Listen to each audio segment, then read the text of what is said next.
40 को दूल्हा चुनाना है, दूल्हा या दुल्हन, तो उसमें आप अपनी जिम्मेवारी समझिए। जो बात हमने गांव गांव घूम के कहा है कि जिसको जनता चुनेगी, जिसको जनसुराज के लोग चुनेंगे, टिकट उसी को मिलेगा। तो अब वो जिम्मेवारी आपको दी जा रही है। अभी आवेदन लिया जा रहा है। कुल 12,500 लोगों ने अप्लाई कर दिया है। 12,500 आदमी लोग आवेदन दे चुके हैं। 21,000 रुपया भी लोग जमा कर रहे हैं। आप बताइए कि जनसुराज में लोग कहता है कि इसमें 1 रुपया कोई खर्चा नहीं करता है। सब सोचता है कि प्रशांत किशोर के पास बहुत रुपया है, 1 रुपया खर्चा नहीं करता है। आवेदन के नाम पर लोग 21,000 रुपया दे रहे हैं। तो पहली बात आप समझिए, 21,000 रुपया क्यों लिया जा रहा है? 21,000 रुपया इसलिए लिया जा रहा है कि जो गैर सीरियस कैंडिडेट है वो थोड़ा हट जाए। दूसरी बात, इस पैसे का कोई इस्तेमाल ये टेंट तंबू प्रशांत किशोर के लिए नहीं होगा।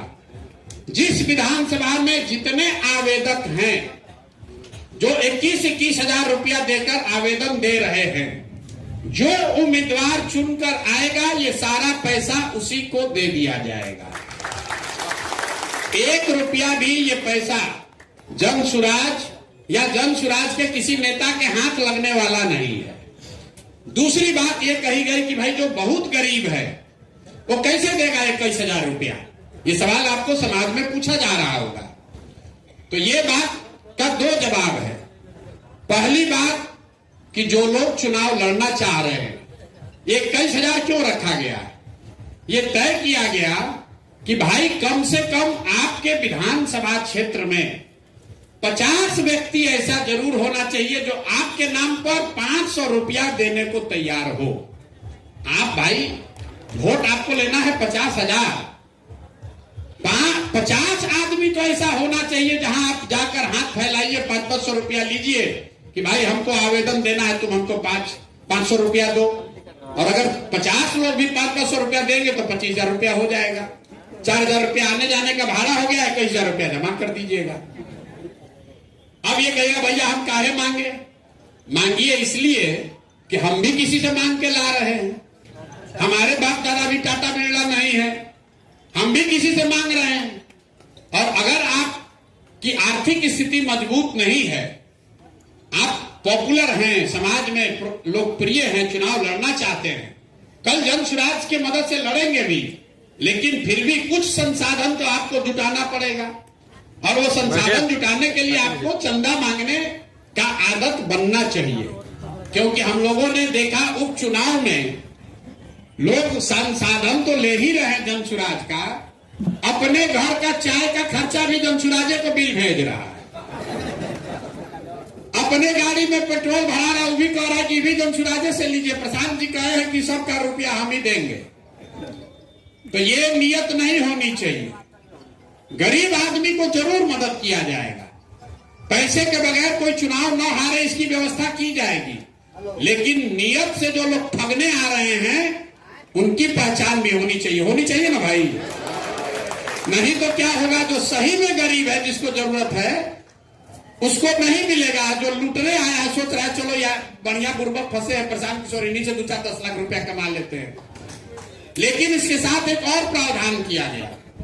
मान लीजिए कि आप चंदा भी नहीं ले पा रहे, तो ये कहा गया कि एक विधानसभा में औसतन 30 पंचायत है, तो हर पंचायत से 30 को आदमी से लिखवा के दे दीजिए कि आप इतने गरीब हैं कि आप 21,000 रुपया नहीं दे सकते हैं, आपका पैसा माफ हो जाएगा।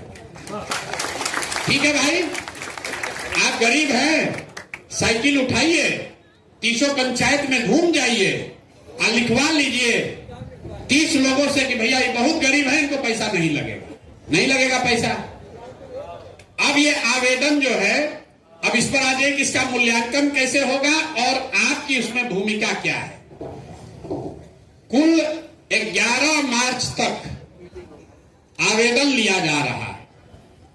अभी 4 या 5 दिन के बाद एक डॉक्यूमेंट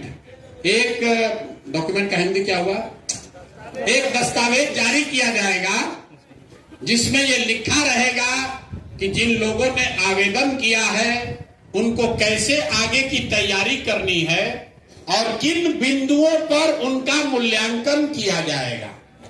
ऐसे 25 बिंदु, ऐसा नहीं है कि आप आवेदन किए और हम कह दिए कि सर्वे में आपका नाम नहीं आया इसलिए आपका कट गया। 25 बिंदुओं पर आपका मूल्यांकन किया जाएगा। 0 से लेकर 10 तक में नंबर आपको दिया जाएगा। जैसे अगर आप संगठन में किसी जिम्मेवारी के पद पर हैं और आपको 5 नंबर मिला, आपके मुकाबले जो जनसुराज ज्वाइन किया लेकिन संगठन में जगह नहीं पाया उसको 0 मिलेगा। तो आप भी देख पाइएगा कि कौन अप्लाई किया है, उसको किस बिंदु पर कितना नंबर मिला। ये नंबर देगा कौन? ये नंबर देंगे आप। विधानसभा के स्तर पर, अब इसको ध्यान से सुन लीजिए, विधानसभा के स्तर पर 21 सदस्यीय 21 लोगों का एक कमेटी बनाया जा रहा है, जिसमें उस विधानसभा में आने वाले, जितना याद रहे याद रखिए, नहीं तो दस्तावेज में भी लिख कर आएगा, उस विधानसभा का प्रखंड अध्यक्ष, उस विधानसभा के अंतर्गत आने वाले प्रखंड के दोनों प्रभारी, वहां का प्रखंड अध्यक्ष, वहां का महासचिव, युवा का अध्यक्ष, महिला के अध्यक्ष, किसान अध्यक्ष, अभियान समिति का हेड, वहां का वाहिनी का प्रमुख और वहां का क्लब का जो हेड है लड़का, संयोजक, ये लोग वहां पर पदेन उस कमेटी के मेंबर रहेंगे, जो कि पहले स्तर का मूल्यांकन करके इन 25 बिंदुओं पर जितने लोगों ने आवेदन दिया है उनको नंबर देंगे। मतलब वो वरीयता बनाएंगे, 1 पर कौन, 2 पर कौन, 3 पर कौन, 4 पर कौन, 21 लोग मिलकर करेंगे। और ये प्रक्रिया शुरू होगी होली के बाद 15 मार्च से और 15 मई तक इसको पूरा किया जाएगा। तो जितने लोग आप नीचे अभी प्रखंड में बनाएंगे, अभी से अपना गोटी सेट करने लगिएगा कि प्रखंड अध्यक्ष किसको बनाए, कह सकते हो ना अभी। लेकिन प्रखंड के जो 2 प्रभारी हैं वो सेंट्रली बनाए गए हैं। प्रखंड में जो अध्यक्ष है, फिर से बता दे रहे हैं, प्रखंड के प्रभारी, एक विधानसभा में मानिए 2 प्रखंड है तो वहां का 4 हुआ प्रभारी जो राज्य कार्य समिति का मेंबर है। वहां पर से हुए 2 अध्यक्ष, क्योंकि दोनों प्रखंड का एक अध्यक्ष, 2 महासचिव, 2 युवा अध्यक्ष, 2 महिला अध्यक्ष, 2 किसान अध्यक्ष। इतने लोग तो पदेन हो गए, दोनों जगह के प्रवक्ता, दोनों जगह के अभियान के हेड। 1 मिनट भैया, फिर हम ही भुला जाएंगे। सवाल लेंगे, कोई घबराहट नहीं है। 21 सदस्यीय कमेटी, जितने आवेदक हैं उनको 25 पैरामीटर पर ऐसे कहानी नहीं लिखेंगे, उनको नंबर देना है। 4, 1, 2, 5, 6 जो भी नंबर दे, और उसके आधार पर एक वरीयता का क्रम बनेगा। फिर वो क्रम जिला के स्तर पर आएगा। जिला की जो कमेटी है उसमें जिला के संरक्षक, जो 5 सबसे बड़े लोग बनाए गए हैं, जिसको हम लोग कहते हैं जिला में संरक्षक है, बहुत अच्छे प्रभाव वाले आदमी हैं लेकिन सक्रिय राजनीति में नहीं है। उसके अलावा जो जिला के मुख्य पदाधिकारी लोग हैं, और उसमें केंद्रीय चुनाव समिति का 3 आदमी बैठेगा जिला के स्तर पर। और ये प्रक्रिया शुरू हो जाएगी 15 मार्च से लेकर 15 जून तक इनको कंप्लीट करना है।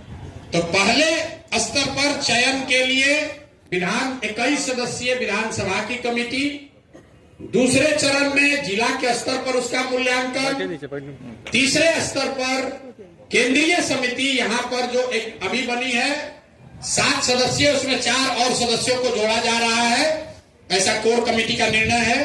तो 11 सदस्यीय कमेटी बैठकर जब उसका निर्णय करके पहले 4 या 5 निकालेगी, उसी का सर्वे किया जाएगा।